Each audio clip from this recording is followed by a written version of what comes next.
Bismillahirrahmanirrahim. Alhamdulillahirabbil alamin. Wassalatu wassalamu ala asyrafil mursalin nabiyyina wa maulana Muhammadin wa ala alihi wa sahbihi ajma'in. Wa ashhadu an la ilaha illallah wahdahu la syarikalah wa ashhadu anna Muhammadan abduhu wa rasuluh. Salawatu rabbi wa salamu alaihi wa ala alihi wa ashabihi wa man sara ala nahjihi wa istanna bi sunnatihi ila yaumiddin. Alhamdulillah, kita bersyukur kepada Allah atas limpahan hidayah yang Allah berikan kepada kita sehingga kita bisa berada dalam komunitas ahlu sunnah. Semoga Allah jadikan kita sebagai muslim ahlu sunnah sampai akhir hayat. Sebagaimana doa yang sering diajarkan oleh Imam Ahmad, Allahumma amitna alal islami wa sunnah. Ya Allah, wafatkanlah kami untuk menjadi seorang muslim ahlu sunnah. Dan di kesempatan kali ini di Masjid Khadijah Sundiang, Kota Makassar, Allah Ta'ala kumpulkan kita dalam rangka untuk belajar bersama yang akan mengangkat tema zaman penuh penipuan. Saya tadi sempat tanya kajian kita sampai jam berapa sampai selesai. Nah ya pasti sampai selesai, karena kajiannya langsung selesai sholat duhur dan posisi para jamaah belum makan siang, jadi nggak boleh lama-lama. Sepakat ya?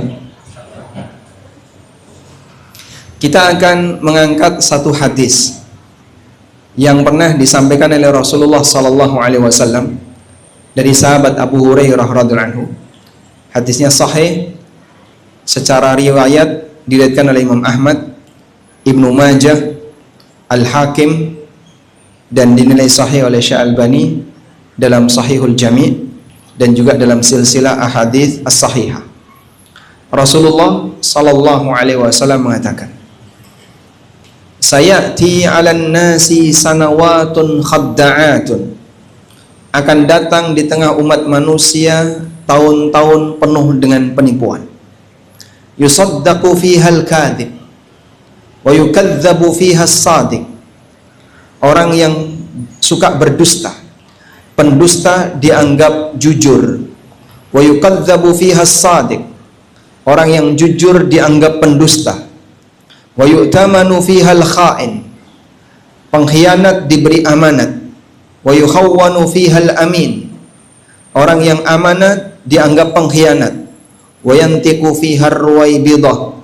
Dan ruwaibidah mulai angkat bicara.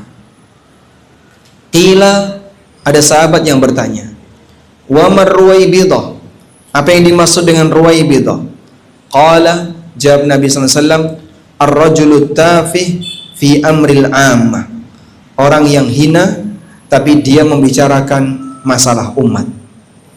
Tayyib, kita akan baca terlebih dahulu makna kosakata dalam hadis ini. Ada beberapa kosakata yang mungkin agak sulit untuk dipahami, sehingga kita perlu merujuk dari keterangan para ulama. Pertama adalah kata khadda'at. Khadda'at, al-khida' artinya adalah al-makru wal hilah, makar dan penipuan.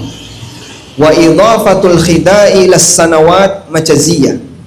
Di sini Nabi SAW menyebut tahun penipuan.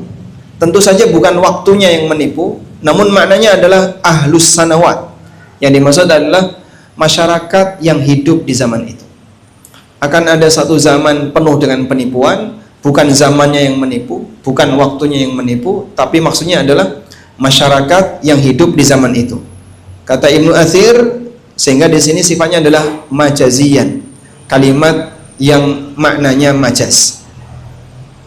Selanjutnya, ada istilah sununun khadda'ah. Sunun khadda'ah. Sunun bentuk jamak daripada sin, yang artinya adalah waktu paceklik, zaman paceklik. Sununun khadda'ah maknanya adalah taksuru fihal amtar wa yakillur rai'. Zaman di mana hujannya banyak tapi gagal panen. Sebagaimana ada ungkapan yang mengatakan laisatis sanah antum alla tumtaru, walakin as-sanah antum taru thumma la tanbutul ardu syai'a. Hakikat dari musim paceklik itu bukan musim ketika kalian nggak dapat hujan, tapi hakikat dari musim paceklik adalah musim ketika kalian diberi hujan tapi gagal panen. Ini kaitannya dengan makna kata sunun tadi. Selanjutnya ada kata ruwaibidah. Ruwaibidah bentuk tasghir. Tasghir itu kata benda atau isim yang tujuannya untuk menyebut sesuatu yang lebih kecil. Misalnya Hasan, adiknya Hasan jadinya Husain, Husain kecil. Contoh yang lain, Umar, adiknya Umar Umair, dan seterusnya. Kalau Amir Uwaimir, Fasil jadi Faisal. Nah, seperti ini namanya isim tasghir. Talibul ilmi jadi Tuwailibul ilm. Rabidah ditasghir jadi Ruwaibidah. Wa huwal ajiz alladzi rabada an ma'alil umur, yaitu orang yang lemah yang dia tidak bisa untuk melakukan kegiatan yang lebih serius. Wa qa'ada an talabiha, dia tak mampu untuk memecahkan perbuatan yang serius, sehingga disebut dengan ruwaibidah. Maknanya adalah al-wadi minan nas, manusia rendahan. Manusia rendahan yang dimaksud gak paham agama, yang dipikirkan sehari-hari hanya masalah dunia, tapi dia bicara masalah umat. Tafih maknanya al-khasis, al-hakir, yang hina. Wa huwa minasyai'it tafih al-hakir, sesuatu yang hina, benda yang sedikit disebut dengan benda yang tafih. Amril amah bimakna syu'un aktsarin nas wa aghlabihim, urusan banyak manusia. Baik, ini makna kosakata dari hadis. Yang kalau kita terjemahkan secara umum, hadis yang tadi kita baca, akan datang di tengah umat manusia tahun di mana penghuninya mereka banyak menipu. Pendusta dianggap orang yang jujur, orang yang jujur dianggap pendusta. Pengkhianat diberi amanat, orang yang amanat dianggap pengkhianat, dan manusia hina mulai bicara. Siapakah ruwaibidah yang disebut sebagai manusia hina tadi? Orang yang rendahan, tapi dia membahas masalah umat manusia. Selanjutnya kita akan lihat syarah dari hadis ini. Nabi SAW menyebutkan dalam hadis ini sebuah fenomena akhir zaman. Dan apa yang beliau sampaikan, beliau sedang bercerita tentang realita, bukan membenarkan realita. Sama atau beda? Sama atau beda? Saya ulangi ya. Nabi SAW menceritakan tentang realita, bukan membenarkan realita. Karena ada sebagian orang yang salah paham berkaitan dengan hadis mengenai tanda hari kiamat. Misalnya hadis yang mengatakan bahwa umat ini akan berpecah menjadi 73 golongan. Sataftariqu hadhil ummah ala 73 firqah. Umat ini akan berpecah menjadi 73 golongan. Sebagian orang mengatakan berarti Nabi SAW membenarkan terjadinya berbagai macam golongan di tengah umat ini, maka tidak perlu dibeda-bedakan, sehingga umat ini harus bersatu dalam perbedaan. Kesimpulan ini salah atau benar? Kesimpulan ini salah atau benar? Salah. Beliau sedang menjelaskan realita, bukan membenarkan realita.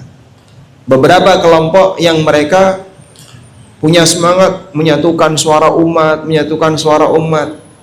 gak usah hiraukan yang namanya perbedaan, sehingga mau Sunni, mau Syiah, mau Ahlil Kalam, mau kelompok Mu'tazilah, maupun kelompok yang lain, yang penting pokoknya Islam. Kita akan bersatu. Karena Nabi SAW menyebut kaum muslimin akan terpecah menjadi beberapa golongan. Ini berarti orang yang salah paham terhadap hadis. Beliau sedang menceritakan realita, bukan membenarkan realita. Contoh yang lain, Nabi SAW pernah menceritakan bahwa bagian dari tanda akhir zaman adalah riba itu akan tersebar di mana-mana. Sayati 'alan nasi kana riba fihi fashin.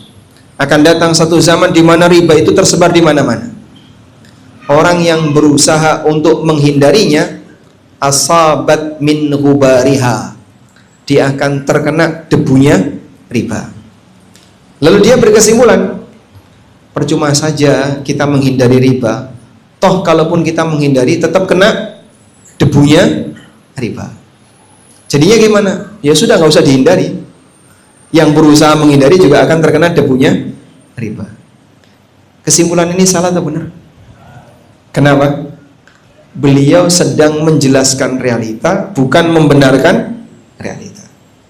Sebagaimana ketika ada tanda akhir zaman adalah tersebarnya zina, apakah berarti zina jadi boleh? Tidak. Nah, semua ini bagian dari tanda semakin jauhnya dari zaman kenabian. Karena kondisi umat manusia semakin jauh dari zaman kenabian, mereka semakin parah keadaannya.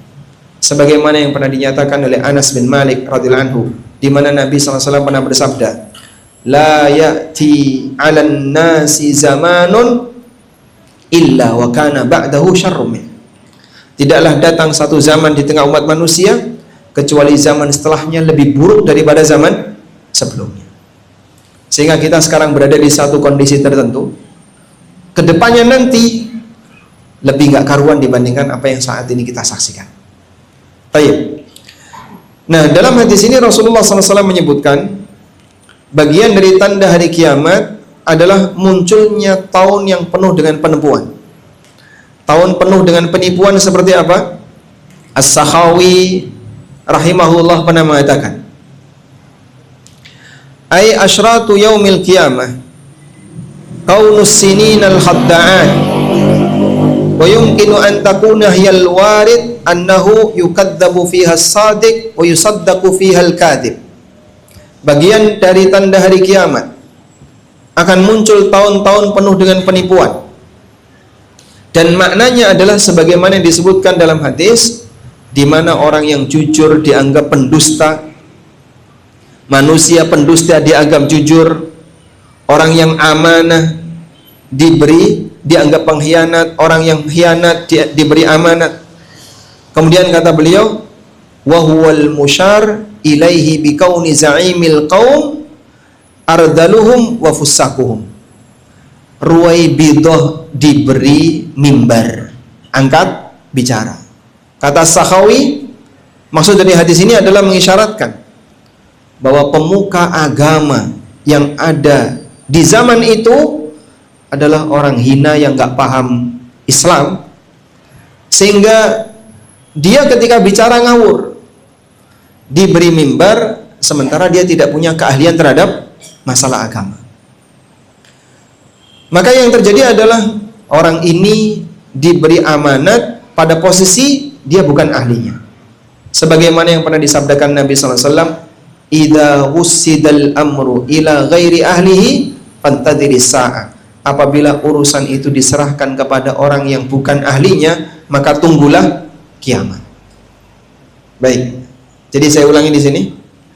Menurut As-Sakhawi, apa yang disampaikan Nabi SAW ini berkaitan dengan apa tadi? Tanda hari kiamat. Semakin jauh dari zaman kenabian, berarti semakin dekat dengan kiamat, akan muncul sebuah generasi di mana generasi ini penuh dengan aneka penipuan, sampai ruwaibidah angkat bicara. Nah, yang dimaksud ruwaibidah di sini siapa? Yang dimaksud ruwaibidah di sini pemuka kaum, tokoh masyarakat yang dianggap sebagai orang yang menjadi pembesar mereka, diberi mimbar padahal dia nggak paham agama. Akhirnya kita bicara, ketika dia bicara dia ngawur. Selanjutnya, yusaddaqu fihal kadhib wa yukadzabu fihas sadiq. Di antara ciri zaman ini adalah orang yang jujur dianggap pembohong, pendusta. Sebaliknya, orang yang pendusta dianggap jujur. As-San'ani mengatakan, wa dzalika li ghalabati su'id dzan wa khubthit tiba. Dan itu terjadi karena besarnya potensi su'udzon yang ada di masyarakat dan karakter yang buruk yang ada di masyarakat. Jadinya apa? Orang jahat menguasai. Karakter-karakter buruk itu menguasai, maka orang baik tidak punya kesempatan untuk bicara. Wa yuhtamal, dan bisa jadi maknanya adalah annahu urida bihi zaman ad-dajjal. Yang dimaksud di sini adalah zaman ketika Dajjal muncul. Alladzi yukadzdzabu fihi ahlul iman, di mana orang yang beriman dianggap pendusta. Karena puncak penipuan itu adalah di zaman Dajjal. Semua orang melihat sebuah penipuan tapi dipercaya. Kesesatan tapi diikuti. Orang yang beriman ketika itu tidak punya celah untuk bisa menjelaskan kepada siapapun. Nah, kata As-San'ani, yusaddaqu fiha al-kadhib wa yukadzdzabu fiha as-sadiq. Pendusta dianggap orang yang jujur, orang yang jujur dianggap pendusta. Maksud beliau adalah di zaman Dajjal. Menurut pendapat yang kedua. Baik. Selanjutnya, wa yu'tamanu fiha al-kha'in wa yukhawwanu fiha al-amin. Orang yang pengkhianat diberi amanat, dan orang yang amanat dianggap pengkhianat. Kata Ibnu Rajab rahimahullah, hakadha kulluhu min inkilabil haqa'iq fi akhir zaman. Ini terjadi karena hakikat itu terjungkir di akhir zaman. Karena terjungkir, maka cara orang menilai juga terjungkir. Yang benar dianggap pendusta, pendusta dianggap benar, sehingga orang itu menilai dengan cara terjungkir. Wangkiasul umur, sehingga terjadilah kondisi di mana masyarakat itu pemikirannya terjungkir. Pemikiran yang terjungkir inilah yang membuat orang itu ketika menilai, dia menilai dengan berkebalikan. Kemudian As-San'ani mengatakan, terjadilah inqilabul afkar anil isabah, pemikiran yang terbalik dari kebenaran. Fayaral ma'rufa munkara, sehingga orang melihat sesuatu yang ma'ruf sebagaimana layaknya kemungkaran, wal munkara ma'rufan, dan mereka melihat sesuatu yang mungkar sebagaimana layaknya hal yang ma'ruf. Jadi penilaiannya apa? Terbalik. Disebabkan karena karakter masyarakat ketika itu dominan buruk, sementara orang-orang jahat menguasai, terjadilah perubahan pemikiran yang terbalik, sehingga ketika menilai, mereka menilai dengan terbalik. Yang ma'ruf dianggap mungkar, yang mungkar dianggap ma'ruf. Selanjutnya, ketika ini disebut sebagai realita akhir zaman, maka pasti itu akan terjadi. Sebab apa yang disampaikan oleh Rasulullah sallallahu alaihi wasallam itu bagian dari mukjizat beliau. Karena itu para ulama mengatakan, dalailun nubuwah, bukti kemukjizatan kenabian itu ada di 3 waktu. Pertama, sebelum beliau diutus jadi nabi, ada beberapa kejadian luar biasa yang dialami oleh Nabi Muhammad sallallahu alaihi wasallam, dan itu membuktikan kalau beliau adalah calon nabi. Contohnya apa? Beliau pernah dibedah dada beliau oleh malaikat, dan itu ada yang menyaksikan. Contoh yang lain, pendeta Buhairah melihat pada waktu Nabi SAW diajak melakukan perjalanan ke Syam oleh pamannya, awan itu selalu mengiringinya, menaungi beliau. Dilihat oleh pendeta, bebatuan sujud kepada beliau, dan tidak ada benda yang sujud kepada manusia kecuali kepada Nabi. Ini dalail nubuwah sebelum beliau jadi nabi. Yang kedua, bukti kenabian ketika beliau jadi nabi, saat beliau hidup, adalah aneka mukjizat yang beliau tunjukkan kepada umat manusia, sehingga orang jadi tahu kejadian luar biasa ini tidak mungkin bisa dilakukan kecuali oleh seorang nabi. Yang ketiga, bukti kenabian pasca wafatnya beliau. Nah, untuk yang ketiga ini, bukti kenabian pasca wafatnya beliau, bentuknya adalah apa yang beliau sampaikan saat beliau masih hidup tentang kejadian akhir zaman ternyata muncul, sehingga membenarkan apa yang pernah beliau katakan, yang itu tidak mungkin bisa disampaikan oleh manusia biasa kecuali melalui jalur an-nubuwah, kenabian. Karena itulah sebagian di antara sahabat, kalau mereka menjumpai sebuah realita yang pernah disabdakan oleh Nabi SAW, mereka mengatakan sadaqa Rasulullah SAW, benar apa yang dulu pernah dinyatakan oleh Rasulullah SAW. Aku melihat langsung seperti apa yang beliau sampaikan. Baik, sekarang saya tanya, kalau tadi Nabi SAW mengatakan muncul tahun-tahun penipuan, orang yang jujur dianggap pendusta, pendusta dianggap jujur, pengkhianat diberi amanat, orang yang amanah dianggap pengkhianat. Kira-kira Anda sudah merasakan zaman itu atau belum? Sudah? Sudah? Indikatornya? Indikatornya? Adanya keadilan yang tidak ditegakkan, apalagi? Ya seperti yang kita lihat, hoax itu tersebar di mana-mana, berita dusta tersebar di mana. Apalagi di zaman medsos, orang membuat kedustaan sangat mudah untuk disebarkan. Dan sekarang orang bisa meniru suara orang lain pakai AI. Wajahnya pakai AI, suaranya pakai AI, persis seperti asli. Mungkin saja orang bicara tertentu pakai AI diedit, menyampaikan sesuatu yang masalah, kemudian tiba-tiba muncul klarifikasi. Dan zaman itu sekarang bisa kita rasakan betapa mudahnya orang membuat kedustaan. Ini bukti kebenaran dari apa yang pernah disampaikan oleh Rasulullah Sallallahu Alaihi Wasallam. Baik. Selanjutnya, kita tidak lagi fokus pada hadis ini. Sekarang kita akan melihat seperti apa bahaya dari kedustaan. Bapak Ibu yang dimuliakan Allah, berdusta ini bagian dari ciri munafik. Sebagaimana yang pernah disabdakan Nabi SAW, ayatul munafiki thalatha, tanda orang munafik ada 3. Salah satunya adalah wa idza hadatsa kadzaba, ketika dia bicara dia berdusta. Namun di sini kita bisa bagi dusta itu menjadi 2. Pertama, dusta dalam urusan dunia. Yang kedua, dusta dalam urusan agama.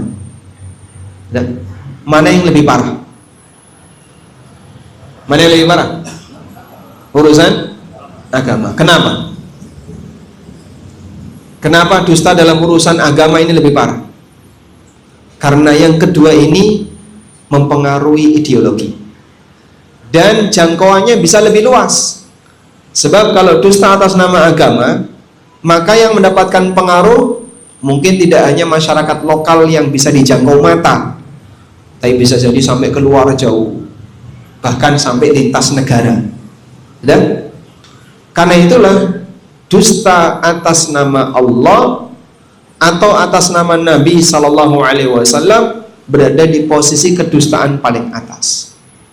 Allah Subhanahu Wa Taala berfirman, "Qul innama harrama rabbiyal fawahisha ma dhahara minha wa ma batan wal ithma wal baghya bighairil haqq wa an taqulu."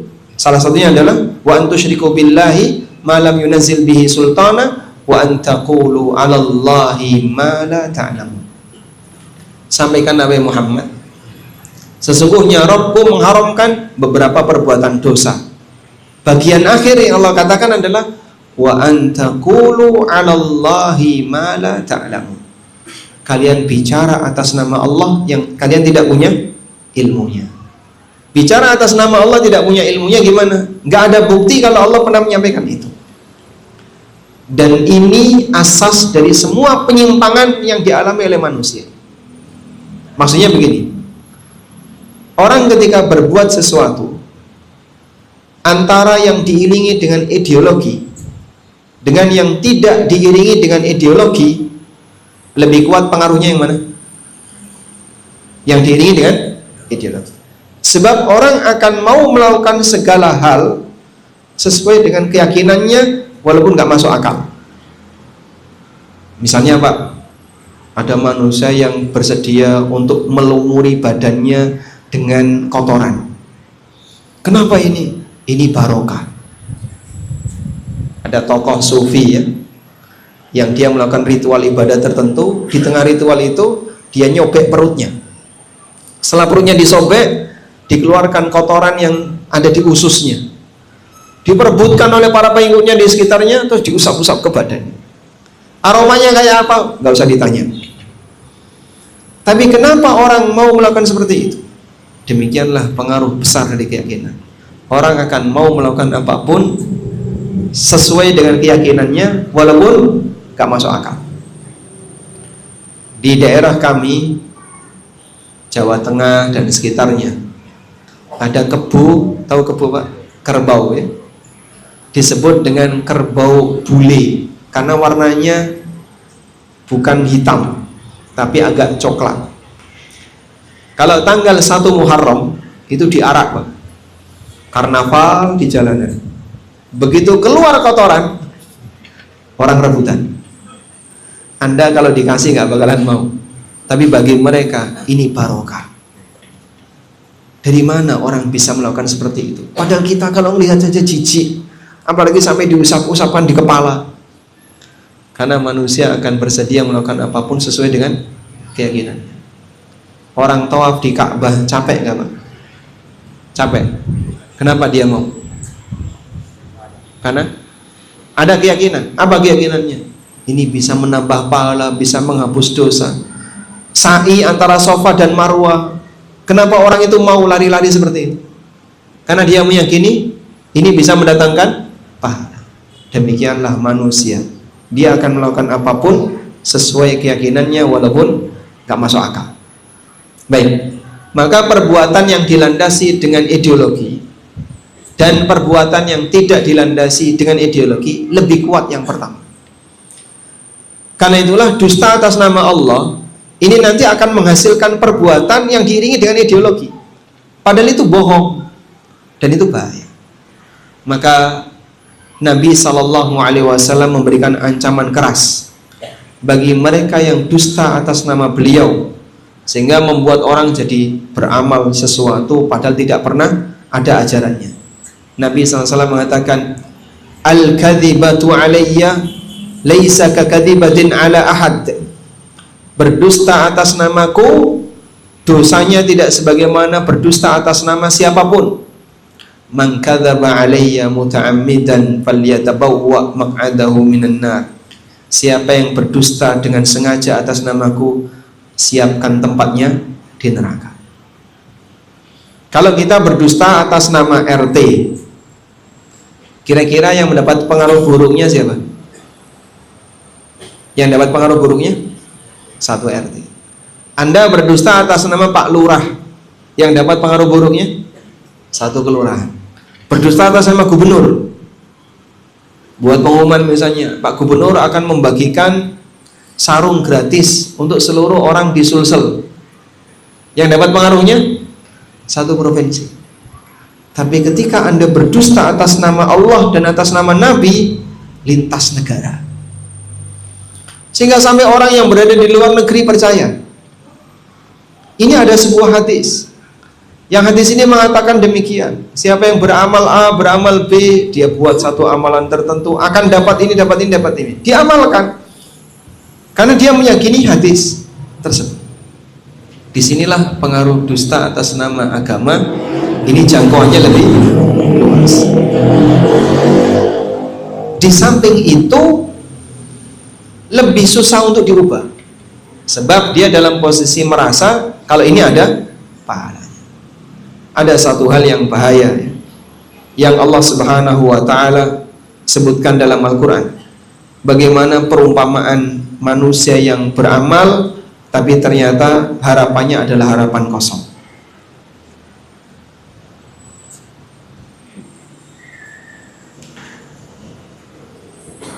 Allah Ta'ala berfirman di surat An-Nur ayat 39. Gambaran amalan yang dilakukan oleh orang kafir. Walladzina kafaru a'maluhum kasarabin biqi'ah yahsabuhu adh-dham'anu ma'a hatta idza ja'ahu lam yajidhu syai'an wa wajadallaha 'indahu fawaffahu hisabah wallahu sari'ul hisab. Orang-orang kafir itu amalan mereka kasarabin biqi'ah, seperti fata morgana yang berada di padang pasir. Yahsabuhu dham'anu ma'a, orang yang kehausan mengira kalau itu adalah air. Hatta idza ja'ahu, sampai ketika dia mendatanginya, lam yajidhu syai'an, ternyata dia tidak menjumpai apapun. Wa wajadallaha 'indah, dan dia jumpai Allah ada di sana. Fawaffau hisabah, kemudian Allah akan memenuhi hisabnya. Allah akan menghitung amalnya. Wallahu sari'ul hisab, dan Allah Maha cepat dalam menghisab. Baik, ayat ini memberikan gambaran betapa bodohnya manusia yang beramal tapi dia nggak ada hasil, hasilnya kosong. Orang kafir ketika beramal, dia punya harapan enggak, Pak? Punya harapan. Apa harapannya? Biar nanti di kehidupan yang kedua dia bisa mendapatkan pahala, bisa selamat dari neraka. Maka dia serius dalam beramal sampai membuat dia kecapean. Ternyata begitu sampai di akhirat dia nggak dapat apa-apa. Digambarkan oleh Allah seperti manusia kehausan melihat fata morgana. Orang haus lihat fata morgana, apa yang akan dia lakukan? Ayo tambah tenaga, gas, kejar fata morgana. Makin capek kan? Makin capek, makin haus. Ternyata sampai di lokasi gak ada apa-apa. Itulah gambaran manusia yang beramal tapi hasilnya zong, kosong. Maka sampaikan kepada siapapun yang masih seneng ngerawati hadis palsu, kalau kau pengen beramal tapi hasilnya zong, silahkan beramal pakai hadis palsu. Amalan A nanti akan ada harapan pahala B, C, D. Amalan X nanti akan ada pahala Y, Z. Begitu dia sudah rajin mengamalkannya, sampai keluar dana, capek melakukannya, ternyata sampai tujuan zong, tidak ada apa-apa. Gambarannya seperti orang yang kehausan mengejar fata morgana. Maka dusta dalam urusan agama, kenapa statusnya sebagai dosa besar? Sebab ini bisa mempengaruhi ideologi orang ketika beraktivitas dan susah untuk diubah, sebab ini akan melekat pada dirinya. Sanawatun khadda'at, tahun yang penuh dengan penipuan ini semakin parah ketika penipuannya terjadi dalam urusan agama. Dengan apa, Pak? Menyebarnya pemikiran menyimpang, syubhat-syubhat.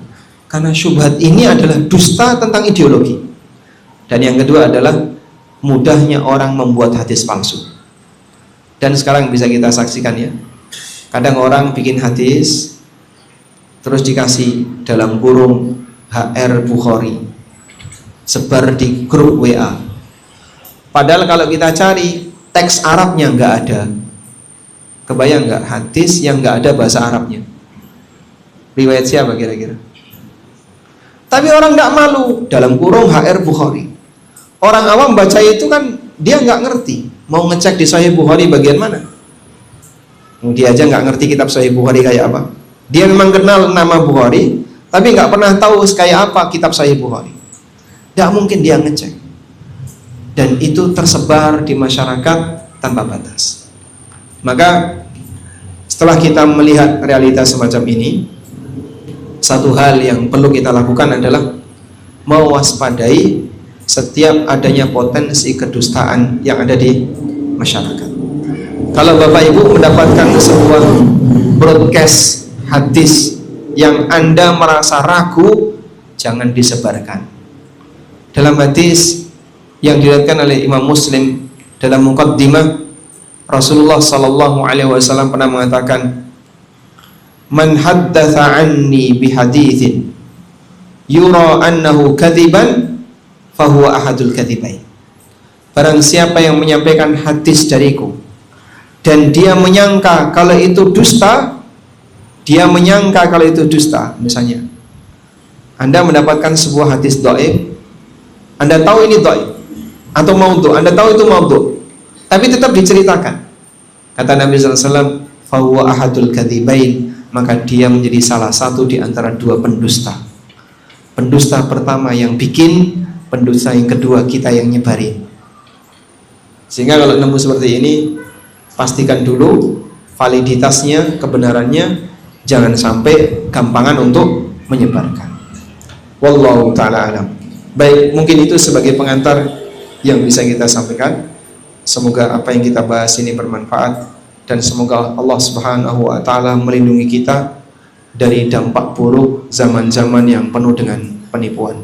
Wassallallahu ala nabiyyina Muhammadin wa ala alihi wa sahbihi wasallam.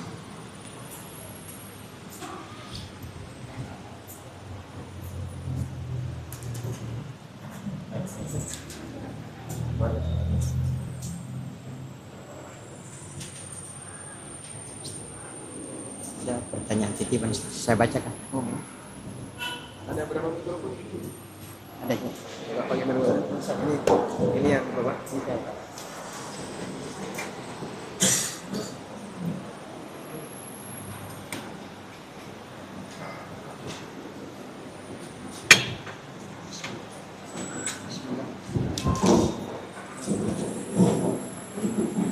Bismillah. Afwan Ustaz, ada pertanyaan titipan dari seseorang. Tolong dibacakan pertanyaan itu kalau perlu. Ini soal pertama. Ustaz, terkait pernyataan Ustaz beberapa waktu yang lalu sempat viral dan menimbulkan kontroversi perihal perempuan boleh berboncengan dengan namanya korban. Mohon pencerahan Ustaz. Nah,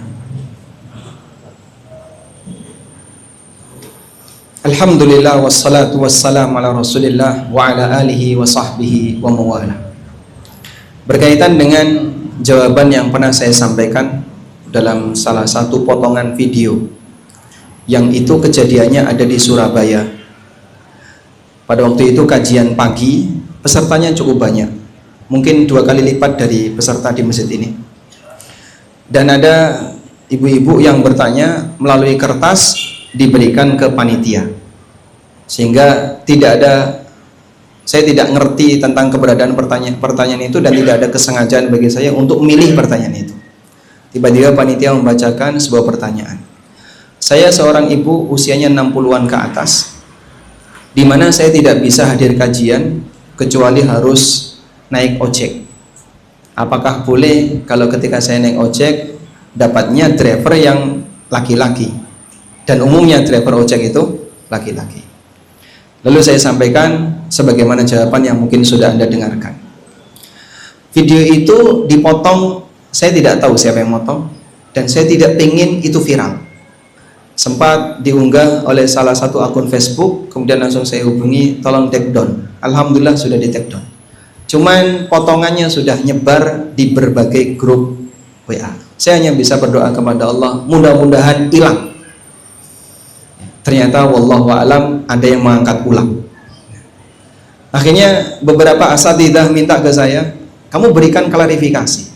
Saya sampaikan, saya pengen itu hilang. Jika kalau saya kasih klarifikasi, ini nanti akan makin viral. Maka saya milih lebih baik diam daripada saya klarifikasi. Terlepas dari adanya perbedaan pendapat dalam masalah ini. Baik, berbicara tentang hadis itu.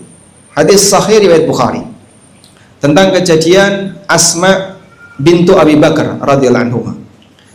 Beliau bercerita pengalaman beliau ketika sedang bersama Zubair bin Awam, suaminya, yang memikul biji kurma untuk diberikan makanan kepada onta dan kudanya Zubair. Dari kebun sampai Madinah perjalanan kurang lebih 4 kilo. Dalam sebagian riwayat sekian farsah, yang kalau kita konversi adalah 4 kilo. Di perjalanan Nabi SAW bersama rombongan para sahabat sedang lewat membawa kendaraan onta. Anda pernah naik onta, Pak? Belum pernah. Saya pernah naik onta di kebun binatang. Goyangannya Masya Allah. Anda tahu goyangan onta? Sehingga lebih stabil mana antara naik onta dengan naik Toyota? Ketika orang naik onta, goyangnya dia pasti akan banyak bergoyang. Rasulullah SAW berhenti, kemudian beliau menurunkan ontanya dan minta kepada Asma untuk bonceng.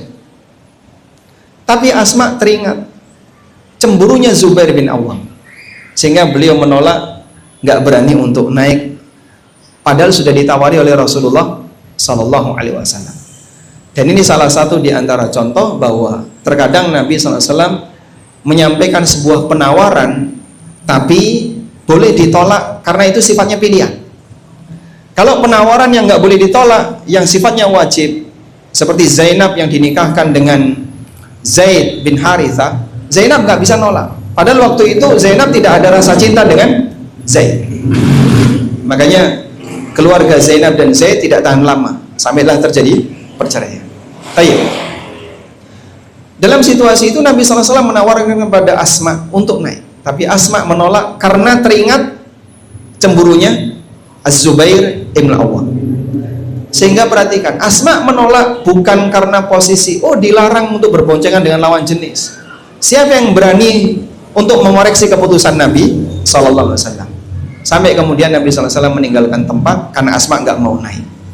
Lalu Asma pulang. Sampai di rumah beliau sampaikan ini kepada Zubair. Apa kata Zubair? Andaikan kau bonceng Rasulullah SAW, itu lebih aku sukai. Artinya Zubair tidak akan cemburu kalaupun terjadi perbuatan atau terjadi peristiwa itu. Berarti Zubair dalam hal ini lebih memilih istri yang bonceng, tidak masalah andaikan itu terjadi. Baik, peristiwa ini memang tidak sampai terjadi boncengan. Ada kemudian beberapa pendekatan yang disampaikan oleh para ulama ketika menjelaskan hadis Sahih riwayat Bukhari ini berkaitan dengan kasus bolehkah wanita dengan laki-laki berboncengan di atas satu tunggangan. Pertama, praktek ini dilakukan di suasana keramaian, artinya dilihat oleh banyak orang, sehingga tidak disebut berkhalwat. Karena definisi berkhalwat adalah ketika seseorang itu berduaan dengan lawan jenis yang bukan mahram, di posisi orang lain tidak bisa mengakses. Di posisi orang lain tidak bisa mengakses. Ini maksud berkhalwat. Tapi kalau dilihat oleh banyak orang, maka dia tidak masuk berkhalwat. Sehingga larangan Nabi SAW, la yakhluwanna ahadukum bimra'atin illa wa ma'ahadhu mahramin. Tidak boleh kalian berduaan dengan wanita yang bukan mahram kecuali ditemani oleh lelaki mahram wanita ini. Gak berlaku untuk ini karena di keramaian. Dan sehingga kalaupun ada yang memberikan kritikan, ini berkhalwat. Gimana disebut berkhalwat? Dia dilihat oleh banyak orang, dan nggak mungkin Nabi SAW berkhalwat dengan wanita yang bukan mahram. Yang kedua, lalu bagaimana dengan resiko sentuhan? Nah, disinilah Al-Hafidh Ibnu Hajar memahami, yuhtamal, ada kemungkinan Nabi SAW mengizinkan Asma ketika itu, dan antara beliau dengan Asma ada barang, sehingga tidak sampai persentuhan. Walaupun kata beliau yuhtamal itu artinya hadis ini bisa dipahami, salah satu kesimpulannya demikian, walaupun masih ada kesimpulan yang lain, sifatnya muhtamalat. Sudah? Sehingga dengan pendekatan ini, maka kalaupun itu terjadi, ketika di situ ada pemisah barang tertentu, benda tertentu antara laki-laki dengan wanita yang bonceng, ini masih di posisi masuk dalam makna hadis tersebut. Karena yuhtamal, Nabi SAW bolehkan itu ada barang antara beliau dengan Asma. Baik.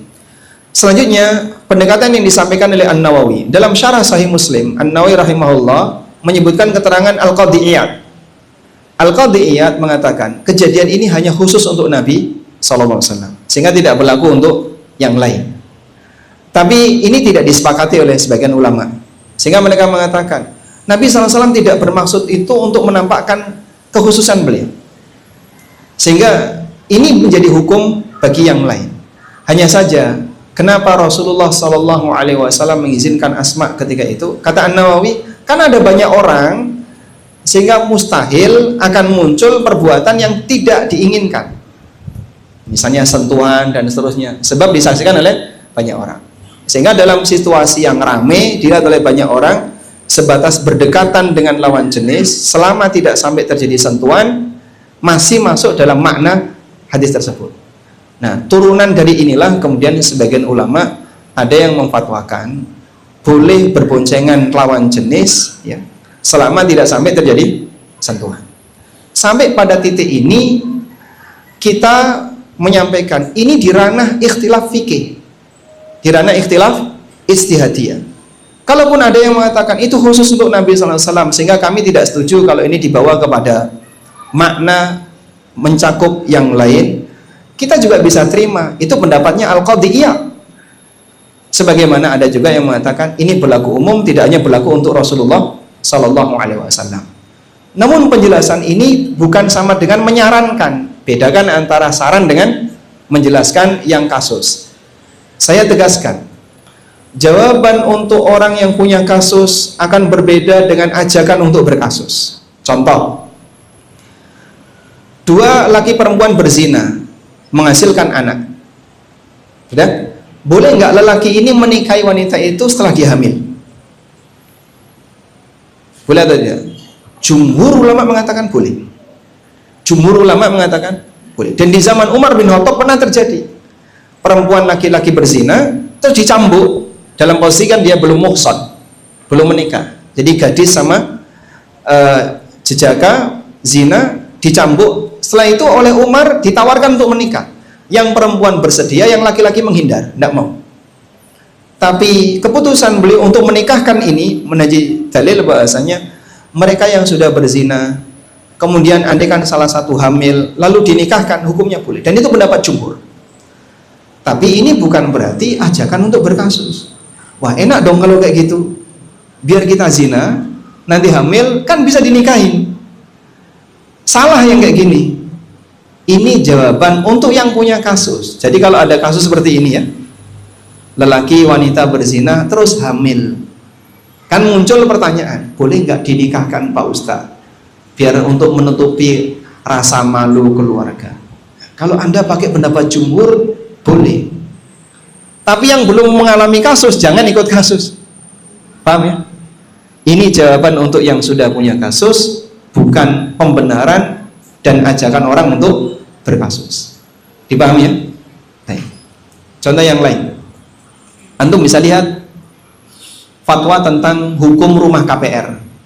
Orang kalau sudah terlanjur beli rumah dengan sistem KPR, sudah nyicil misalnya setengah jalan, terus dia taubat hijrah dari riba, nasib rumahnya ini boleh nggak Pak ditempati dan diselesaikan cicilan KPR-nya? Fatwa yang disampaikan oleh Ustadz Erwandi membolehkan, dan memang secara skema boleh. Secara skema boleh. Rumah ini rumah yang halal, tapi kewajiban dia adalah menyelesaikan utang riba dia dengan pihak bank. Wah, berarti enak dong Pak, rumah hasil KPR halal. Ini salah paham. Ini jawaban untuk yang sudah terjadi. Kalau yang sudah terjadi, jawabannya kayak gini, status rumah itu halal, boleh dimanfaatkan, dan tanggung jawab dia adalah segera menyelesaikan. Bukan ajakan orang untuk berkasus. Paham ya? Insya Allah mereka yang ngerti perbedaan ini bisa membedakan. Ini jawaban berkasus untuk orang yang sudah berkasus, bukan ajakan untuk berkasus. Sehingga kami gunakan pendekatan yang disampaikan oleh beberapa ulama tadi untuk menjadi jawaban bagi banyak kasus di mana ibu-ibu yang sudah ditinggal suaminya, nggak punya anak laki-laki yang menemani, sementara dia butuh aktivitas yang jauh dan hanya bisa naik ojek. Realita ini di Jakarta banyak sekali, di Surabaya banyak sekali, di Jogja juga banyak. Pilihannya dua, diamkan saja atau bahas sesuai dengan hukum fikih. Kalau diamkan saja, ya sudah, nggak usah disinggung. Itu pelanggaran pribadi mereka, kita nggak usah nyentuh walaupun kasusnya banyak. Yang kedua adalah coba ini dibahas secara pendekatan fikih. Nah, kalau dibahas secara pendekatan fikih, maka tadi kita sampaikan ada pendapat A, ada pendapat B. Ini pendapat fikih. Dan pendapat A boleh nggak ditampakkan? Atau kita simpan, kita sembunyikan. Jangan ditampakkan. Ini nanti kalau ditampakkan jadinya bikin fitnah di tengah masyarakat. Kalau seperti itu kan berarti kita tidak menjaga amanah ilmiah. Wong ada yang berpendapat demikian. Kita sepakat sentuhan lawan jenis tidak boleh. Kita sepakat berkholwat dilarang. Semua sepakat. Tapi ketika itu tidak sampai terjadi, apakah saat boncengan ini juga sampai pada tingkatan larangan? Kalau kemudian pakai pendekatan dua pendapat tadi, ada yang mengatakan tetap terlarang dan ada yang mengatakan tidak terlarang, demikianlah pendekatan fikih. Kalau kemudian ada yang menyampaikan fatwa antum, dan ini beberapa asatidzah di grup yang kami ikuti, yang saya ikuti, mereka menyampaikan fatwa kamu ini nanti akan disalahgunakan orang untuk pacaran dan seterusnya. Saya sampaikan, jangankan fatwa, ayat Al-Quran saja dipakai orang Khawarij untuk mengkafirkan Ali bin Abi Thalib. Apakah kita simpan ayat itu? Inil hukmu illa lillah dipakai orang Khawarij untuk mengkafirkan Ali. Kira-kira ayat ini kita apakan? Jangan pernah dibaca Pak di hadapan umum. Nanti kalau orang Khawarij ngerti ayat itu, dipakai untuk mengkafirkan pemerintah, dipakai untuk mengkafirkan orang lain. Apakah demikian? Inilah yang kita sebut kalimatu haqqin urida bihal batil. Kalimat yang benar tapi dimaksudkan untuk kebatilan. Kami memang tidak mendukung suasana tidak normal kayak tadi Pak. Andaikan dia punya mahram, bisa diantar mahramnya, kita akan kasih pilihan. Kamu jangan sampai berangkat kajian kecuali dengan mahrammu. Kalau bisa jangan sampai boncengan dengan lawan jenis yang bukan mahram. Tapi kondisi ini di posisi ketika mereka sangat butuh. Pertimbangan-pertimbangan yang sudah disampaikan di posisi saya tidak bisa berangkat kecuali harus bonceng yang bukan mahram, pakai aplikasi tadi. Dan itu kasusnya banyak sekali.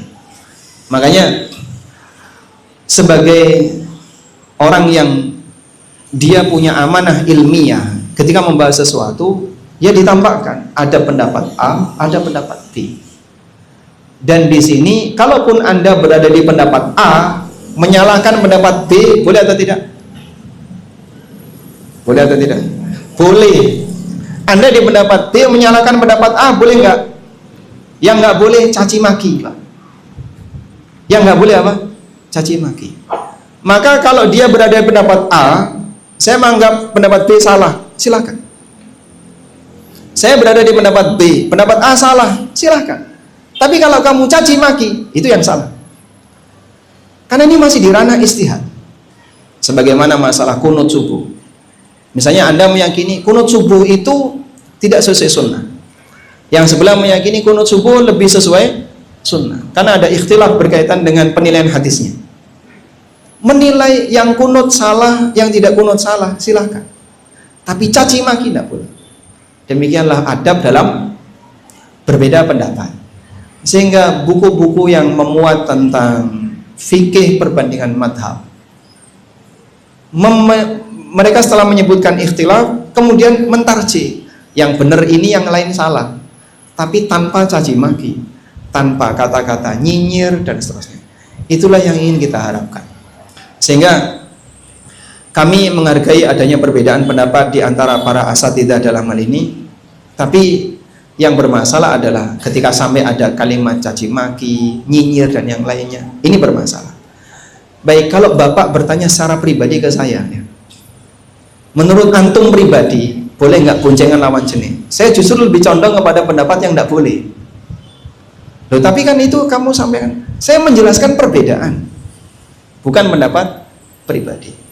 Sehingga mentoleransi, kalau ada seperti itu, mentoleransi ya, kalau ada seperti itu, kira-kira sikap kamu gimana? Dia punya asal yang kayak gitu, punya landasan. Ada sebagian ulama yang mentoleransi. Dipahami Pak Samsul? Antara menjelaskan perbedaan dengan membenarkan pendapat yang tidak sependapat dengan dia, sama atau beda? Berbeda. Paham ya? Saya menjelaskan perbedaan kunut subuh misalnya. Apakah berarti saya berada di pihak yang kunut subuh? Ya enggak. Maksudnya di sini dalam hal ini ada pendapat A, pendapat B. Kalaupun Bapak melihat beda pendapat dengan Bapak, jangan sampai keluar caci maki, hinaan dan seterusnya. Insya Allah paham ya? Ya mudah-mudahan Anda paham dalam hal ini. Dan kita berharap semoga Allah Subhanahu wa taala memberikan limpahan ilmu bagi kita dan hidayah kepada kita. Wallahu a'lam.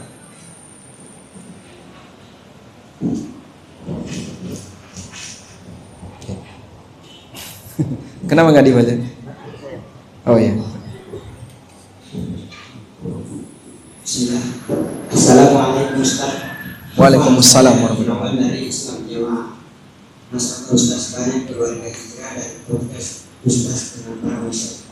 Pertanyaannya, bagaimana hukum berbohong dengan alasan kemaslahatan umat ditolak dengan Nabi Ibrahim kepada raja kafir dan raja Abbasya dengan rakyatnya?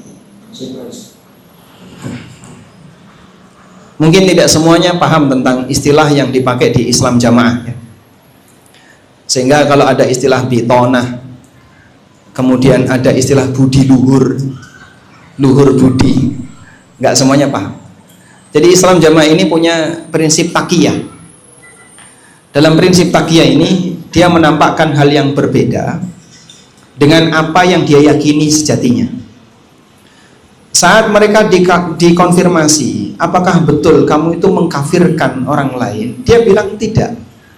Tapi kenyataannya mereka tidak mau sholat di belakang selain imam kelompoknya. Saya pernah tanya langsung, terus kamu kalau mampir di masjid umum yang imamnya kamu nggak kenal itu gimana? Ya kita cuma di toilet atau di tempat wudhu main-main air, sholat selesai kita baru datang terus sholat sendiri. Kenapa sampai dipaksakan seperti itu? Karena kita menilai tidak sah sholatnya selain kelompok kita. Nah penilaian itu kan turunan dari apa tadi? Mengkafirkan tadi. Baik. Nah dia beralasan ini dalam rangka untuk kemaslahatan umat. Umat yang mana yang kamu maksud? Ini sejatinya adalah untuk kepentingan kelompoknya, bukan untuk umat Islam secara umum. Seperti takiyahnya orang Syiah. Syiah ketika dalam posisi minoritas, mereka bertakiyah seperti teman. Begitu mayoritas kayak Suriah, ngapain?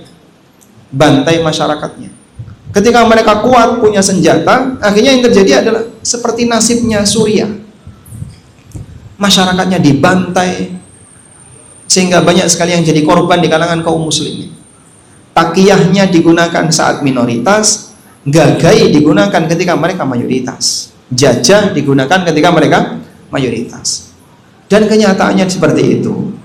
Model Islam Jamaah saat mereka minoritas, mereka bitona, budi luhur. Sampai sebagian dari mantan-mantan Islam Jamaah itu cerita, saya sering diminta untuk sholati jenazah, tapi bukan kelompoknya. Itu sholat jenazah ngentut, sengaja pokoknya jangan sampai dalam kondisi suci. Jadi hadas dulu, entah kencing dulu, buang air dulu, sudah berangkat sholat jenazah. Terus kenapa kok sampai kayak gitu? Kalau saya nggak sholat jenazah, wah nanti masyarakat menilai saya eksklusif, kelompok yang mengkafirkan orang. Maka kita tampakkan sholat jenazah, tapi tidak suci. Dalam kondisi dia hadas. Ini yang disebut apa tadi? Budi luhur, takiyah, menampakkan sesuatu yang bertentangan dengan akidahnya. Pertanyaannya, orang secara sengaja sholat dalam kondisi tidak suci tanpa udzur, apa namanya itu Pak? Apa namanya? Hah? Istihza. Istihza biddi. Ini kan mempermainkan agama Pak. Ibu-ibu misalnya tanya, Pak Ustadz, kalau saya haid, saya tahu saya haid, tapi saya pengen sholat, boleh nggak Pak Ustadz? Saya pengen sholat, pengen sujud, pengen membaca Al-Quran, pengen tahajud. Ini mumpung bisa bangun jam 3, tapi haid, boleh nggak sholat? Berani sholat, dosa besar, istihza, bahkan bisa sampai pada tingkatan kekufuran. Karena sholat dalam posisi dia sengaja tidak boleh sholat, nekat sholat, istihza, begitu ya. Cuman orang ini melakukan itu dengan alasan, oh ini kan untuk kemaslahatan agama. Agama mana kemaslahatannya? Untuk kemaslahatan umat. Umat yang mana yang kamu maksud? Kalau kemaslahatan dalam arti keselamatan kamu, mungkin. Tapi kau menyalahi aturan agama. Sehingga dalam hal ini sejatinya adalah dia menipu umat dalam rangka untuk mengambil simpati dari masyarakat agar bisa ditarik ke kelompoknya. Wallahu a'lam.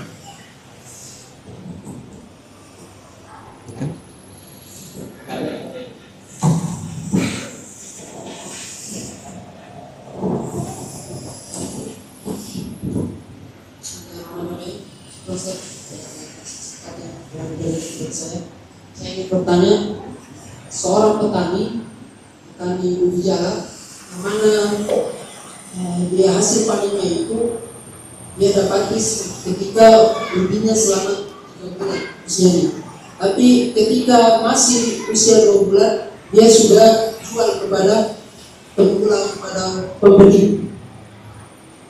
Bagaimana proses jual beli seperti ini? Apakah termasuk juga yang dimaksud dalam jual beli hijau ini? Yang pertama, Ini bertanya apa ini? Petani Ubi. jala. Ubi. Pertanyaan yang pertama, kemudian yang kedua, kemarin keluar salah satu ormas fatwanya bahwa cryptocurrency ini boleh dijadikan sebagai aset, akan tetapi tidak boleh atau haram ketika dijadikan alat tukar. Bagaimana pendapat antum?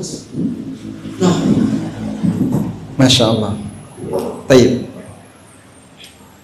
Pertama kita coba sedikit menyinggung tentang masalah jual beli ijon. Nabi SAW mengatakan, atau sahabat mengatakan, Rasulullah SAW an bai'ith thimar hatta taswa. Rasulullah SAW melarang jual beli buah sampai dia sudah zuhu. Sahabat kemudian bertanya, wa ma zahuha? Apa yang dimaksud dengan zuhu itu?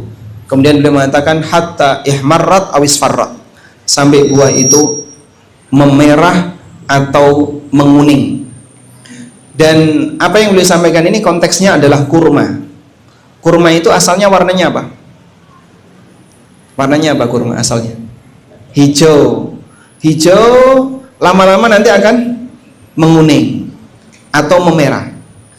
Sehingga Nabi SAW melarang saat masih hijau jangan ditransaksikan, karena nggak bisa dikonsumsi. Dan bisa dipastikan ketika orang transaksi di posisi kurma itu masih hijau, nggak mungkin dia makan, pasti nunggu nanti untuk dipanen. Nah, nunggu ini kan ada peluang gagal panen, rontok atau diserang hama dan seterusnya. Ketika di situ masih ada potensi gagal panen, ada peluang masalah, maka jangan ditransaksikan, sebab nanti jadinya ada 2 kemungkinan, antara untung besar atau rugi besar. Karena konteksnya kurma, apakah berlaku untuk yang lain? Jawabannya berlaku, tapi penyebutan warna nggak berlaku. Sehingga ubi sampai tunggu memerah atau menguning, ya coklat terus warnanya. Maka hadis ini kalau untuk ubi intinya adalah kira-kira kapan layak dipanen, kapan layak dipanen. Nah, masing-masing pohon atau buah itu punya standar kelayakan dipanen. Misalnya mangga, kapan mangga itu layak dipanen? Tunggu merah Pak, bosok. Ya, sehingga mangga dipanen di warna apa? Hijau. Tapi orang bisa lihat ukuran, ini sudah layak panen walaupun hijau, karena nanti ketika dia diambil kemudian disimpan, nah proses berubah warna di situ, bukan nunggu di atas. Paham? Intinya gini, bahwasanya jual beli hasil pertanian tidak diperbolehkan kecuali jika sudah layak panen. Nah, masalah standar layak panen kembali kepada masing-masing hasil pertanian itu. Beras tentu beda dengan mangga, beda dengan durian, mangga dengan beda lagi dengan kurma dan seterusnya. Jadi kira-kira kalau singkong, ubi ya, antara panen 3 bulan dengan transaksi 1 bulan sebelumnya, 1 bulan itu sudah layak panen belum? Kalau di sampling, diambil sampelnya Pak, cabut, ditunggu dengan 1 bulan lagi, kira-kira sudah layak panen belum? Kalau belum layak panen, nggak boleh ditransaksikan. Tapi kalau sudah layak panen, sehingga penungguan 1 bulan ini tidak berpengaruh pada ukuran dan yang lainnya, maka boleh ditransaksikan. Paham ya? Selanjutnya, masalah kripto. Ini sensitif juga. Baik, untuk kripto sekarang, sebenarnya yang lebih tepat itu kripto bisa disebut apa sih Pak? Apakah betul kripto itu bisa disebut uang? Karena sebagian aktivis kripto mereka menganggap bahwasanya kripto ini uang, walaupun itu tidak disepakati. Karena syarat uang itu ada 3, seperti yang pernah disampaikan oleh Syekh Abdullah bin Mani, salah satu anggota Hay'ah Kibar Ulama Saudi. Beliau mengatakan syarat uang itu 3 Pak. 1, menjadi alat tukar. Yang kedua, bisa dijadikan sebagai standar harga. Yang ketiga, bisa digunakan untuk menyimpan kekayaan. Bisa disebutkan? Santri-santri ngantuk. Sebutkan syarat uang.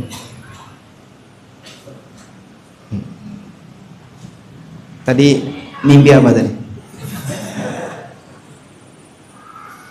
Syarat uang ada 3 apa saja dia? Angkat tangan, angkat tangan.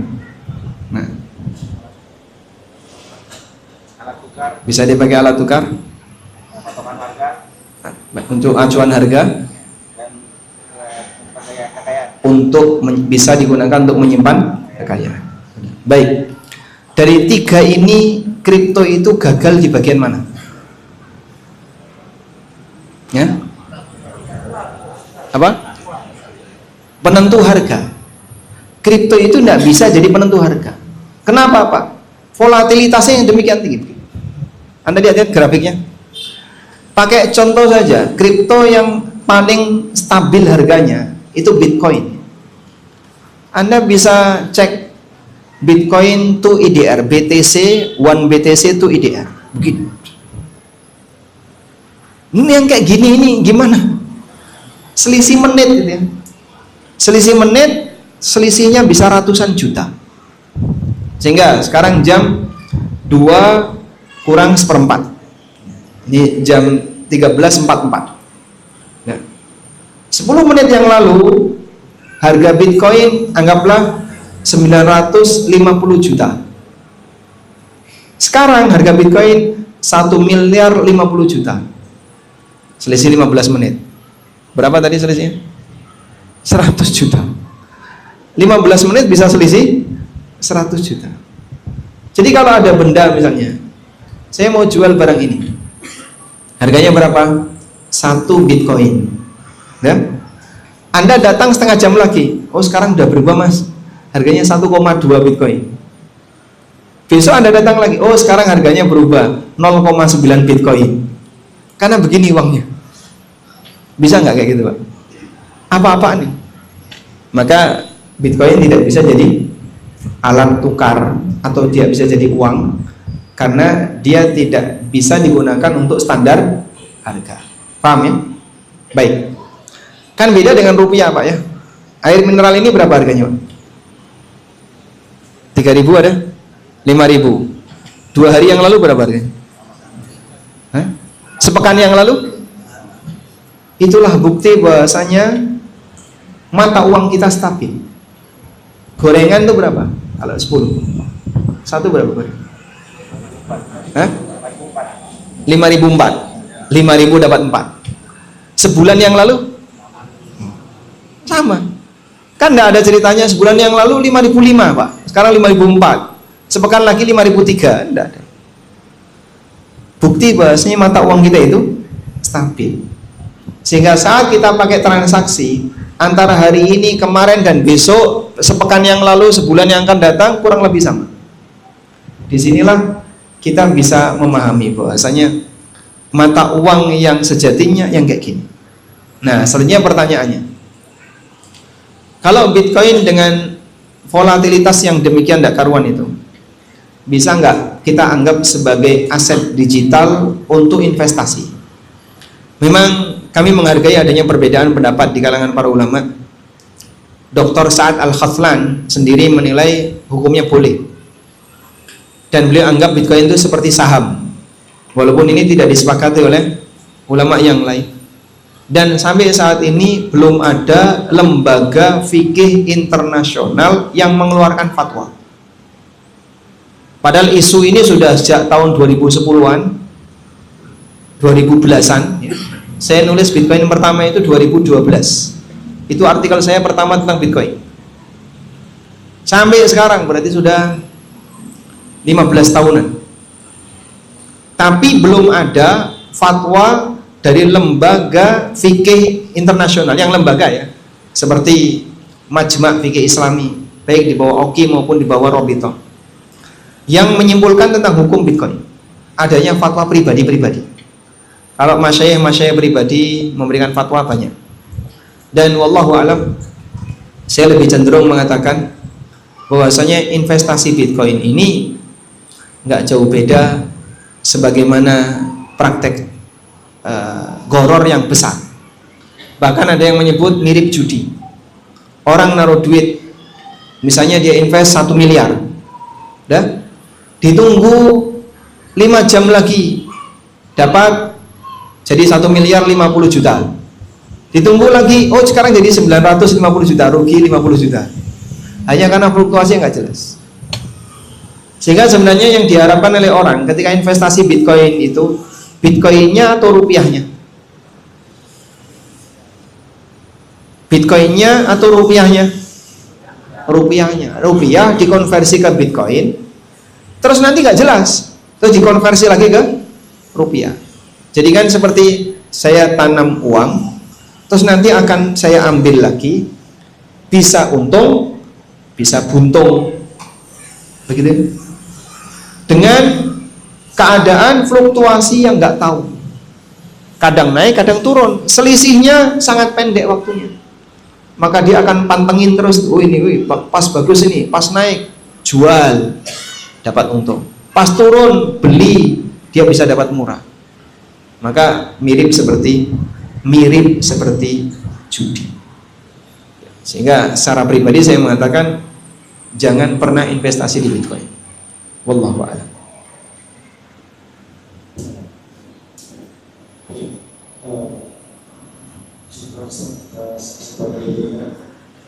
Pertanyaan saya tadi disebutkan bahwa pendidikan hadis tentang bahayanya bermusnah nama Rasulullah SAW. Kemudian juga disebutkan di situ tentu berkaitan dengan hadis-hadis yang tersebut, Ustaz. Dan Ustaz menyampaikan sulit mau mengecek apakah hadis itu ada asalnya atau tidak, Ustaz. Apalagi yang tidak ada arahnya, Ustaz. Seperti Ustaz ucapkan. Dan kami minta petunjuk, Ustaz, bagaimana kira-kira mengecek hadis itu, Ustaz. Apa hadis ini ada atau valid atau tidak? Terima kasih, Ustaz. Barakallahu fikum. Sebenarnya ada beberapa kitab yang ditulis oleh para ulama, tapi kitab ini tidak bisa dikonsumsi masyarakat awam. Seperti Al-Manarul Munif karya Ibnul Qayyim, Al-Mawdu'at karya Ibnul Jauzi. Di bagian awal itu beliau menyebutkan beberapa kaedah berkaitan dengan masalah cara mengetahui hadis bermasalah, hadis-hadis yang dhaif atau yang maudhu'. Nah, hanya saja ya, pengetahuan tentang ini kalaupun disampaikan kepada masyarakat awam, mereka juga masih kesulitan, sebab mereka tidak punya kebiasaan meneliti hadis, tidak banyak bersinggungan dengan penelitian terhadap hadis. Karena itu kalau Bapak bertanya bagaimana caranya untuk bisa mengetahui apakah hadis ini hadis yang valid atau hadis bermasalah, cara paling gampang adalah tanya ustadz. Karena kalaupun misalnya dijelaskan cirinya kayak gini, ada perawi yang namanya ini, kan tidak mungkin menghafalkan ya, apalagi perawinya tidak disebutkan sanadnya di situ. Jadi cara yang paling gampang, tanyakan saja ke ustaz. Wallahu ta'ala alam. Cukup. Masih ada 2 buku. Buku yang pertama, Bapak mau? Oh, silakan. Oh, baik. Alhamdulillah. Sudah selesai ya. Wassallallahu ala nabiyyina Muhammadin wa ala alihi wa sahbihi wasallam. Wa akhiru da'wana alhamdulillahi rabbil alamin. Wassalamualaikum warahmatullahi wabarakatuh.